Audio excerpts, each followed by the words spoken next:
Hello students, welcome to AIMS India online classes. This is the chemistry session. Here we are discussing about the chapter metals and non-metals. In this session, we are going to see a practice sheet based upon this chapter metals and non-metals. Okay, this practice sheet may contain the questions, different kinds of questions like single correct answer type questions, multi correct answer type questions, combination paragraph, matrix matching type, assessment revision questions, and even analytical approach questions also they may be in the practice sheet. Okay, let us see one by one. First, let us go through the single correct answer type questions. Here, an objective question will be given. Out of 4 options, there will be one correct answer. So, read the question and answers carefully and try to answer them. So, the first one, which one of the following is a metal? See, out of these 4, which is a metal? Carbon, nitrogen, sodium, oxygen. Which is a metal among these? Yes? Yeah. Sodium is a metal, whereas carbon, nitrogen, oxygen are non-metals. Sodium is a metal among these all. Next question, which one of the following is a non-metal? Yes, identify the non-metal here now. Of course, if you see here this question, you can answer this. Zinc is a metal. Aluminum is also a metal. Even iron also a metal. Whereas nitrogen, N is a non-metal. Remaining 3 are metals. Next one, which one of the following is a good conductor of electricity? See the given compounds, substances, out of this, which one is a good conductor of electricity? Generally, metals are good conductors of heat and electricity. Identify the metal among these. See here, iron, plastic, wood and glass. Which is a metal among these? Iron. Iron is a metal and it is a good conductor of heat and electricity. Whereas the remaining 3 are plastic, wood and glass are poor conductors of electricity. Next question. The property of metal by which it can be drawn into thin wires is called. Yes, what is the property called? The property by which a metal can be drawn into thin wires. The property is called ductility. Ductile property. Because of this ductile property, metals can be drawn into thin wires. What is conductivity? The passage of electricity or heat through them. And the malleability, the property by which a metal can be beaten into thin sheets. Okay, ductility means the property by which a metal can be drawn into thin wires. Next one, the metals that produce ringing sounds are said to be. Yes, what are they called? The metals which can produce a ringing sound are called sonorous materials. Not only metals, whatever the substance, if it is able to produce sound on beating, that is called sonorous material. Metals are sonorous. They produce sound when we hit an object, those. Sonorous. The sound producing property is called sonorous property. Next, the solution of ash of magnesium ribbon is. We are asking what is the nature of magnesium ribbon ash. That means when magnesium ribbon is burned in the presence of air, it produces a white ash. When this white ash is dissolved into water, it forms a solution. Now, what will be the nature of this solution? Either acidic or basic or neutral. What kind of nature it is having? What is here magnesium first? Magnesium is a metal. So, metal magnesium on burning in oxygen, it forms an oxide in the form of ash, which we call as magnesium oxide. This magnesium oxide on dissolving into water, it forms magnesium hydroxide. this magnesium oxide and magnesium hydroxide, these two, they can turn red litmus paper blue. So we can say this magnesium oxide and magnesium hydroxide, these two are basic in nature. Not only these, generally metal oxides and metal hydroxides, both are basic in nature. Metals on reaction with oxygen form metal oxides. These metal oxides on dissolving into water form metal hydroxides. These metal oxides and metal hydroxides both are basic in nature. So the ash of magnesium ribbon forms a solution which is basic in nature. Next, what is the chemical formula of sulfurous acid?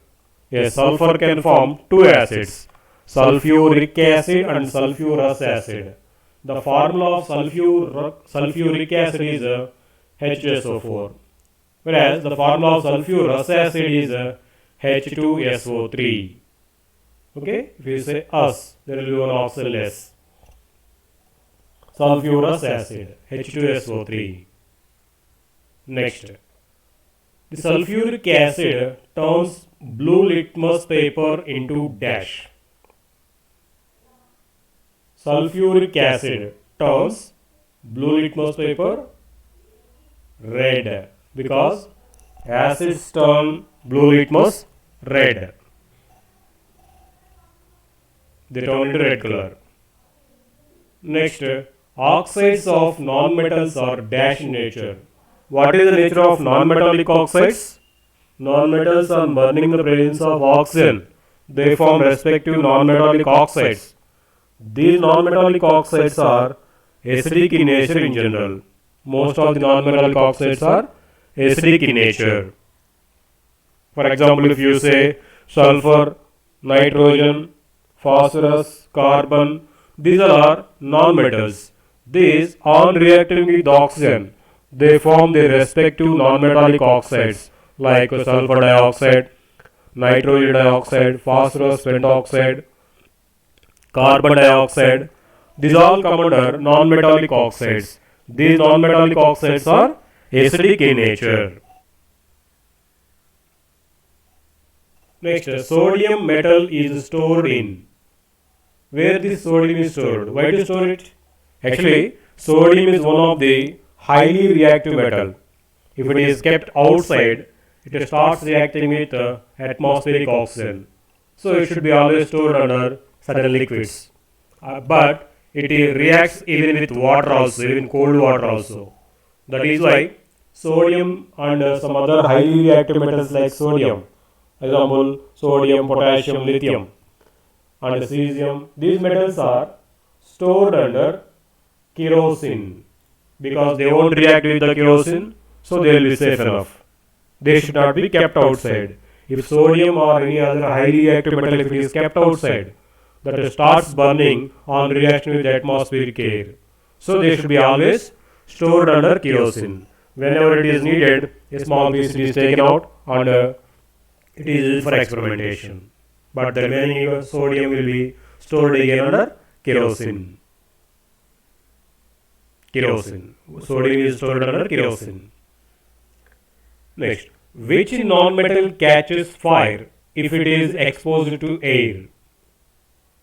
See here, which non-metal? They are asking which non-metal catches fire if it is exposed to air. See, which is non-metal first of all? If you see sodium is a metal, of course, sodium also catches fire if it is exposed to air. Just now we have discussed here. Sodium is a highly reactive metal. When it is exposed to air, it catches fire easily. Even calcium is also a metal.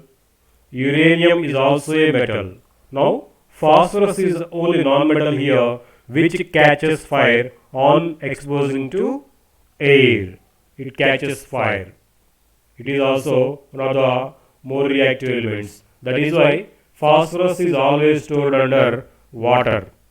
Because if it is kept outside, it reacts with the atmospheric air and starts burning. So, phosphorus is stored under water. Phosphorus is a non-metal which catches fire. No, it is not sodium because they are asking about non-metal. Phosphorus is the non-metal which can catch fire on exposed into air. Next, common brass is an alloy of. Yes, brass is an alloy. What does it mean here, alloy? Alloy means the mixture of two or more metals. Generally, one or more metals are mixed to get good qualities of those metals. So here, brass is also one of the alloys such like that. So brass is made by mixing the metal copper with zinc. The mixture of copper and zinc is the alloy brass. Next, which one of the following is applied on wounds as an antiseptic? Yes, these antiseptic ointments are made with one of the non-metals, that is sulfur. So sulfur being a non-metal, it is used in ointments preparation. So it is a non-metal. Next, which one of the following is a good conductor of electricity? So generally, which are good conductors? Generally, metals are good conductors of electricity. See, out of this, which is metal? Yes, iron. Iron rod. Iron is a good conductor of electricity as it is being metal, whereas the remaining are poor conductors of electricity. Next, which one of the following metal is used in thermometers?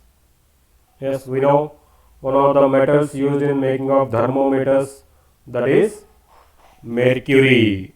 Mercury is one of the is a liquid nonmetal. Mercury is a liquid nonmetal. It is used in thermometers.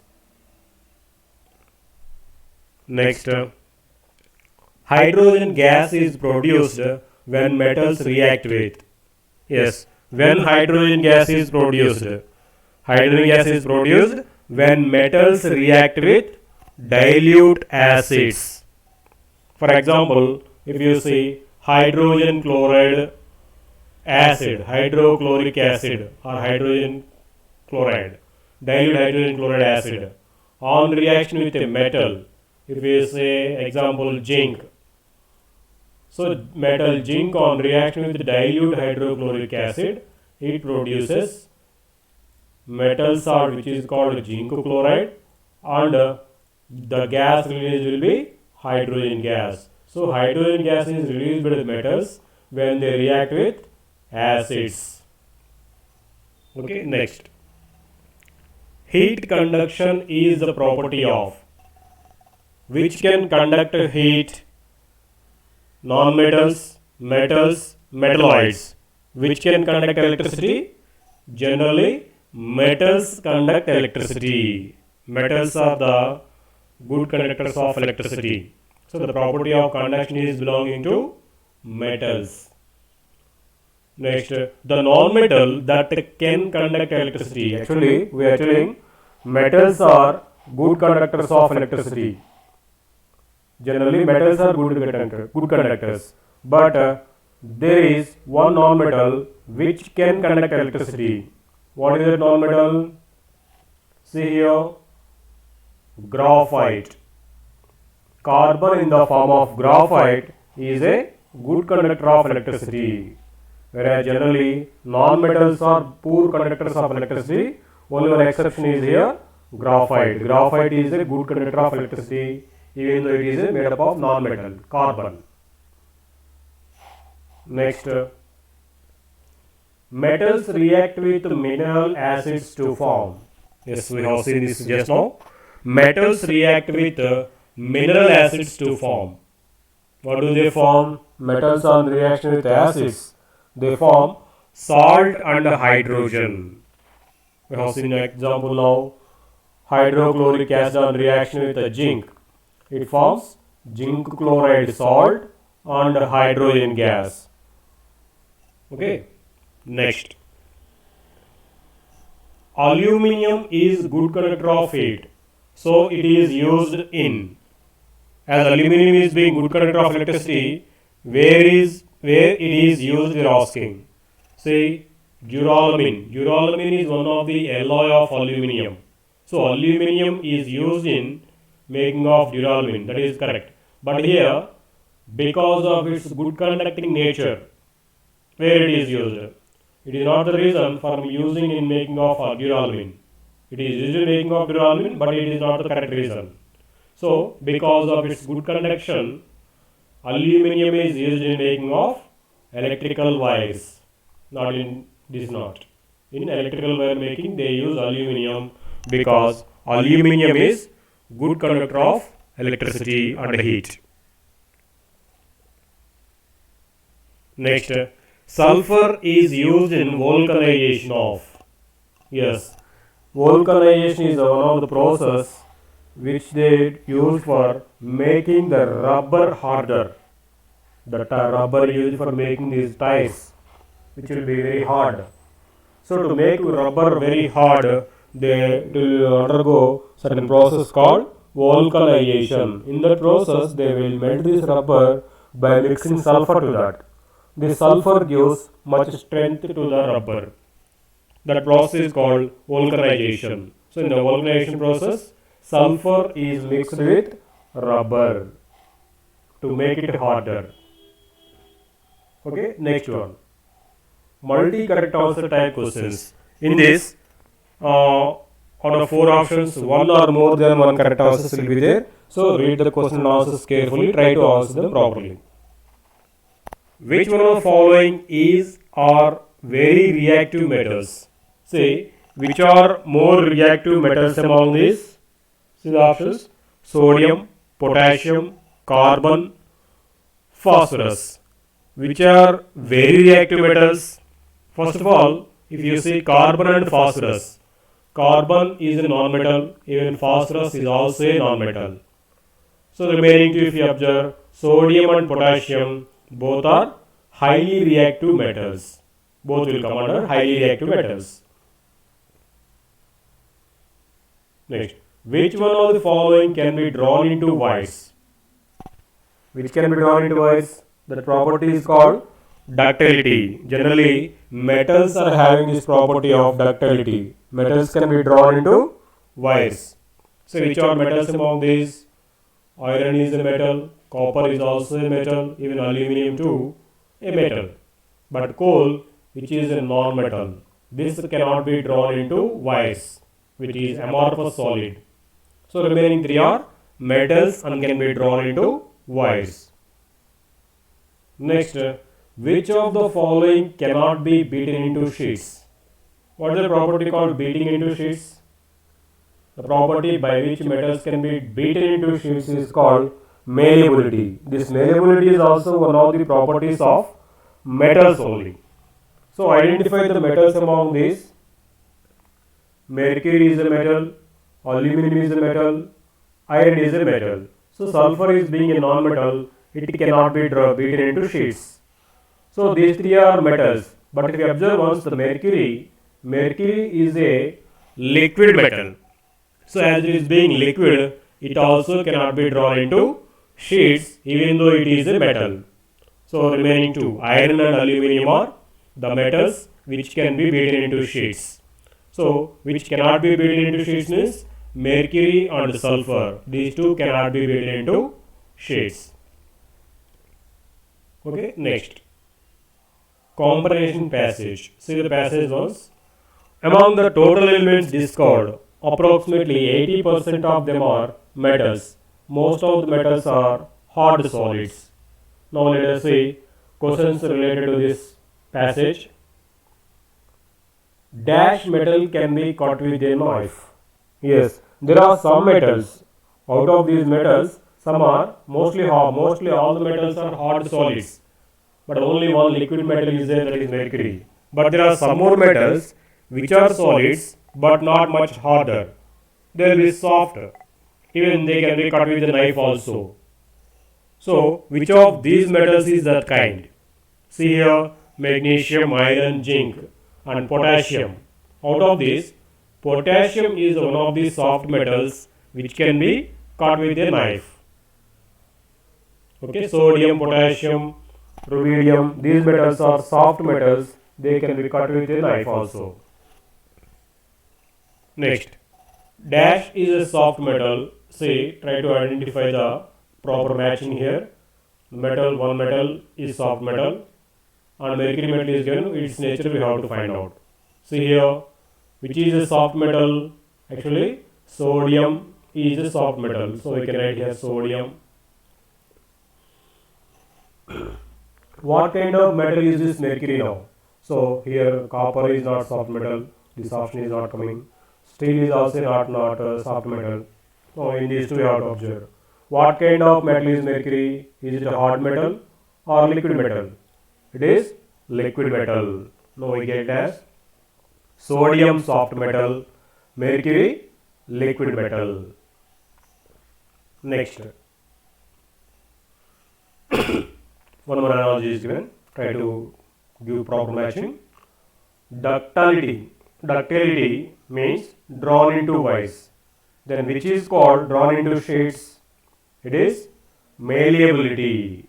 Malleability is called drawing into sheets. The property by which metals can be drawn into wires is called ductile property. The property by which metals can be made into thin sheets is called malleable property. Malleability. Okay, next. Assessment type question. First is assessment. Sodium reacts with water, producing a hissing sound. Yes, when you drop a piece of sodium into water, it reacts with water vigorously and produces some sound like a hissing sound. See the reason? Sodium reacts with water and produces hydrogen gas.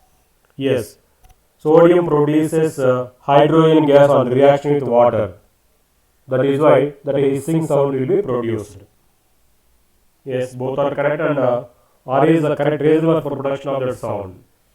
So A is correct answer. Okay, when you see the reaction, sodium on reaction with water, you can write equation like this. Water, it reacts vigorously to form sodium hydroxide and hydrogen gas. So this hydrogen gas is produced vigorously with a hissing sound. So for this sound production, this is the correct reason. Okay, next one. When soft iron nail is dipped in a strong solution of copper sulfate, a greenish black solution is formed. Yes, it is correct. Why? Because iron replaces copper from copper sulfate solution and it forms a iron sulfate solution. So iron sulfate is green color solution, whereas the copper sulfate is blue color solution.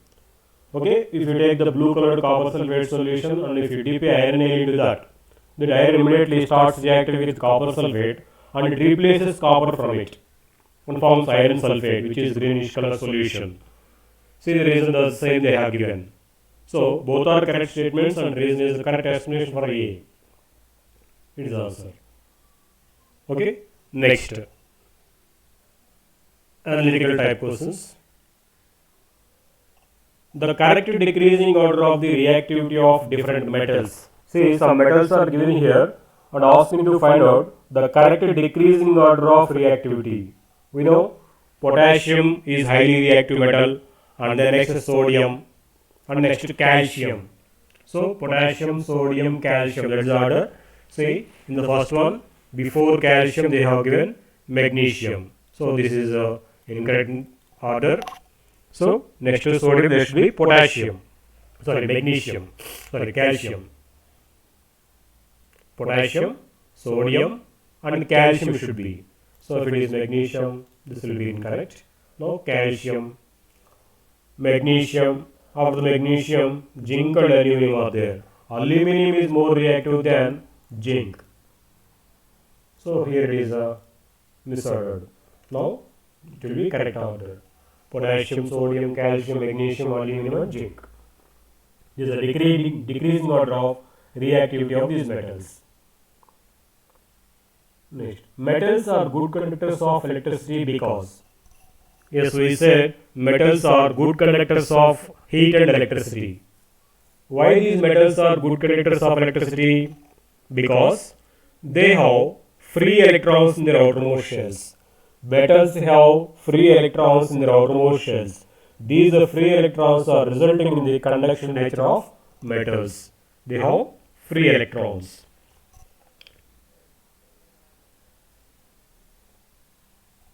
Next, see the equation. So they have given some variables, and we have to find out those variables. What might be those? Please or now see x plus water gives y plus z. X plus sulfur gives R. Y is the magnetic oxide of iron. The magnetic oxide of iron is Fe2O3. What is this? Y. So Y should be Fe2O3. And R is a grey sulfide. So Fe2O3. So it should be Fe2O3. If it is to be Fe2O3, which metal to be taken here to reaction with water? It should be iron. So X is iron, Y is Fe2O3. So as we have taken here X as iron, if you take iron on reaction with sulfur, it forms iron sulfide, FeS. So X is iron, where it is in all options it is given iron only, and Y is Fe2O3. So it is not wrong, it is wrong, this is also wrong. So these two statements are wrong. Now let us compare these two. Y is Fe2O3 is given in these two, A and E. Now Z. What? Okay, here iron on reaction with the water it is forming Fe2O3. Along with Fe2O3, this hydrogen also will be emitted out. So Z is hydrogen gas. See where it is hydrogen gas here. So it is given wrong. So this also will be wrong answer. Now this will be the correct option. Let us check once. Iron on reaction with water forming iron oxide and hydrogen. Again the same iron, if it reacts with the sulfur, it forms iron sulfide. So it is the correct answer. Okay. Thank you for watching our video. Please subscribe our YouTube channel AIMS Today for latest updates and recorded videos. Thank you.